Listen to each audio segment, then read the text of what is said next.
మనకు స్పష్టంగా అర్థమవుతుంది. ఈ మొదటి రౌండ్ ని పరిశీలించినట్టయితే టీడీపీ దూసుకుపోయే ఎక్స్ప్రెస్ ట్రైన్ లాగా ఇక్కడ స్పష్టంగా మనకి అర్థమవుతుంది. సో చూడాలి మరి ఇంకా గంటలు నిమిషాలు గడిచిన కొద్దీ ఏ ఫలితాలు ఎవరి వైపు మొగ్గు చూపుతారు, ఏ అభ్యర్థి లీడ్ లో ఉన్నారనేది మాత్రం మనకి ఇక్కడ స్పష్టంగా అర్థమవుతుంది.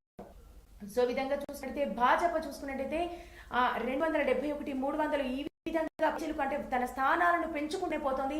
కాంగ్రెస్ మాత్రం 166, 154 ఈ విధంగా అంటే అక్కడే ఉన్న ఛాన్స్ అయితే ఇక్కడ మనకు స్పష్టంగా అర్థమవుతుంది.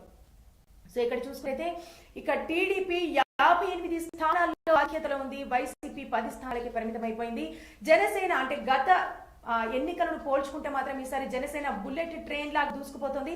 ఇక జనసేన 10 స్థానాల్లో ముందంజలో ఉంది.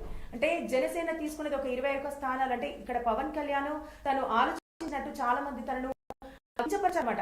అంటే జనసేన కార్యకర్తలే అయినటువంటి వాళ్ళు కూడా మేము ఎక్కువగా అంటే తను సపరేట్ గా సీఎం గా పోరాడుతాడు అని ఆ విధంగా ఎక్స్పెక్ట్ చేసి తను వచ్చినప్పటికీ కూడా అంటే తనను కించపరిచినప్పటికీ కూడా ఇక్కడ పవన్ కళ్యాణ్ తీసుకునే రైట్ అనే విధంగా తన ఫలితాలను చూస్తే మనకు ఇక్కడ స్పష్టంగా అర్థమవుతోంది.